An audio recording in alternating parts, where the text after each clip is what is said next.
Well, good evening, everybody. Because we are a little bit behind schedule, I'm going to go ahead and start. Let me just get this set up.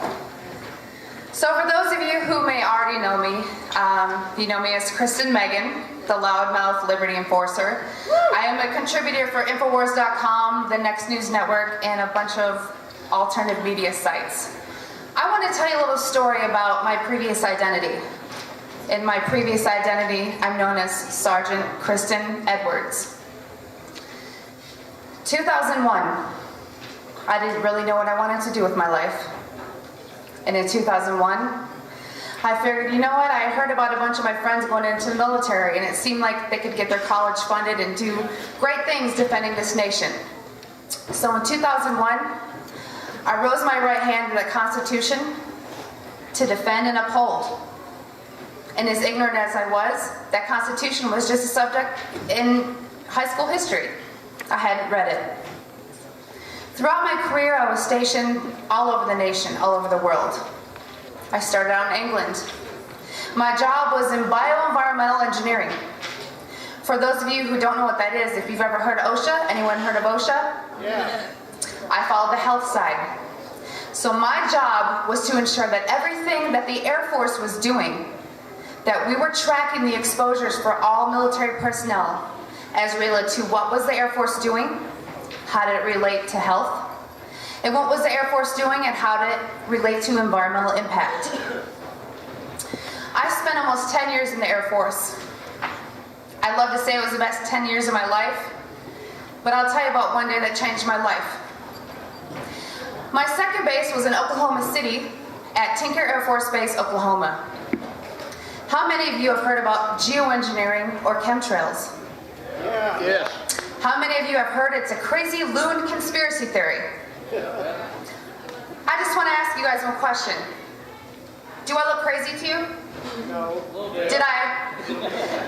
Did I talk to any plants or walk up here backwards, or am I wearing a tinfoil hat? I'm not crazy. Throughout my military career in the Air Force, I was made rank my first time. I had 4 stripes on my shoulder.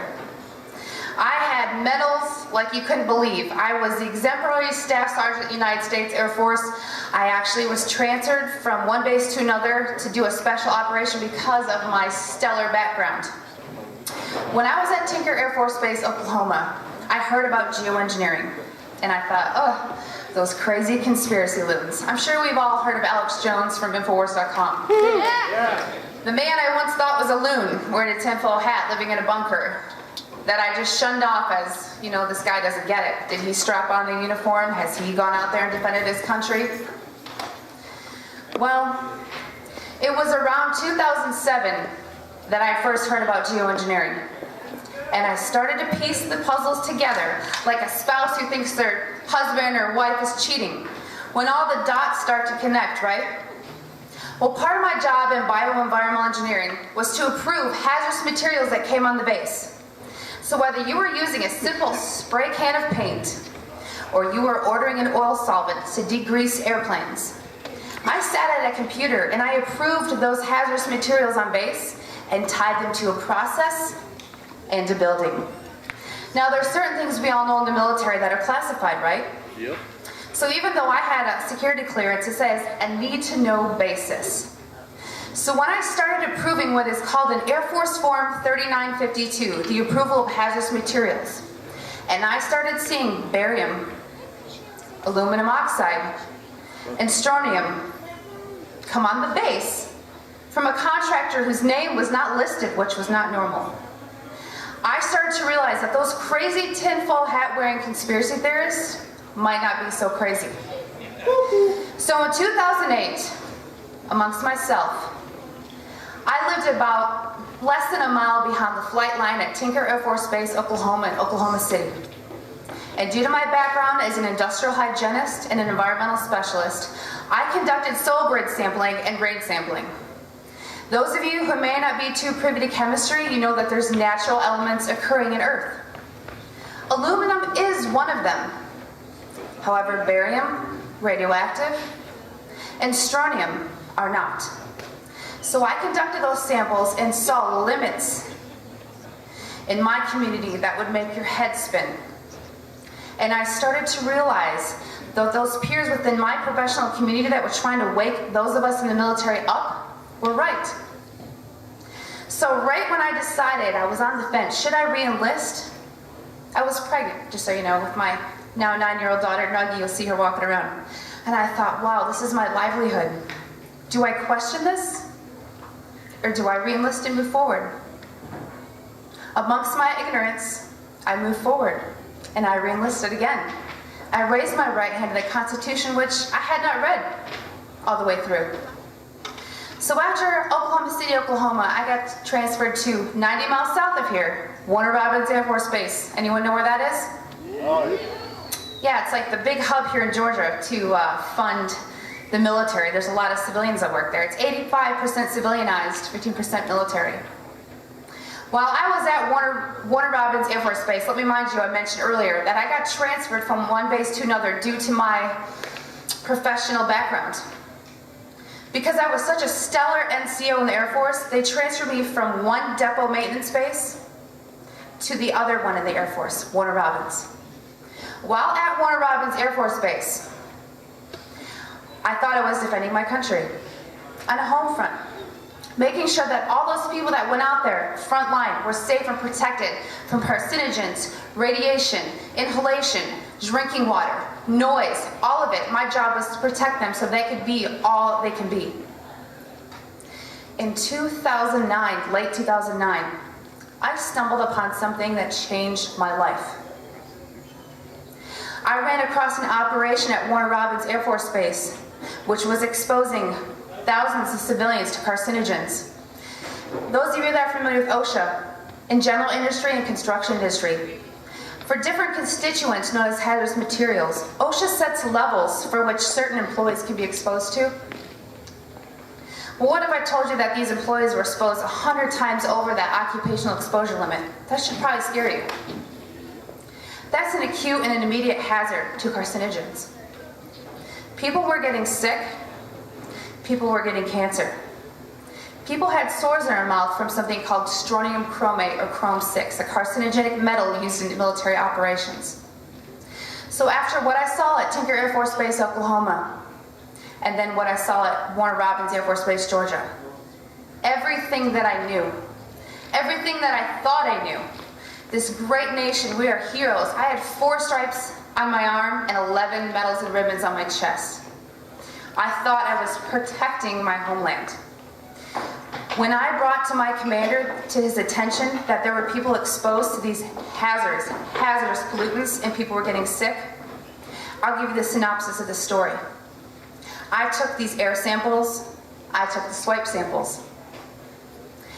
These people were actually dumb and ignorant enough to threaten me in writing. My threat was, mind you, I had a perfect history. Not one article of paperwork, not one Article 15, not one negative aspect on my record. I was the poster child for what an Air Force NCO should be. I was told that if I told the employees, which is required by law, that they were exposed to these materials, that my commander had the authority to lock me up in a mental institution for up to 120 days without being questioned. At the time, my daughter was 5 years old. I was told, who will take care of your daughter, because I was divorced.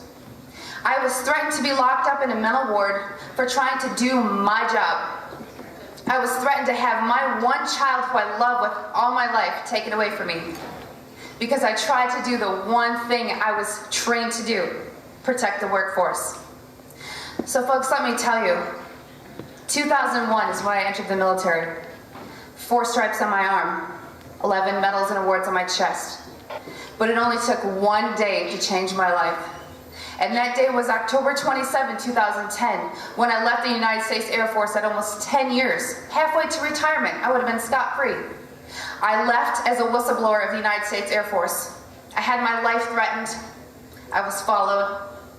My phones were tapped. I had journalists at my front door. I had no job. I left the United States Air Force honorably as a whistleblower. It is because of what happened to me in the Air Force an avenue in which I thought I was a hero, an American hero, as we all think those in uniform are. When I realized that we are not honest and that the core values that the United States Air Force taught me were completely just talking points, it made me sick to my stomach. After leaving the U.S. Air Force, I worked for the Department of Veterans Affairs, which I figured I would be blacklisted and would never get a job with the U.S. government. Why I worked for the U.S. government, I don't know at this point, but it was easy to get because I was a disabled veteran. Why I was at the Department of Veterans Affairs, thinking I could turn things around. You know what I witnessed? How many of you are veterans here? Right here. Several of you. That is. Let me tell you about a little program that the Department of Veterans Affairs has. When you come in with PTSD, depression, anxiety, drinking problem, substance problem, they put you on psychotropic drugs. They put you on psychotropic drugs in which they get kickback for and profit for from Big Pharma. And then when you get addicted, they put you in a program called DDTC. It's called Drug Demand Treatment Center. So once they get you on these drugs that they profited from, they then put you in a program that they get government grants from to put you in rehab. So those of you who are veterans, I would really rethink your care at the veterans facilities. And I know in saying that as a former employee, puts a big bullseye on my forehead. But frankly, I don't care. Because let me tell you the difference between 2001 and 2013.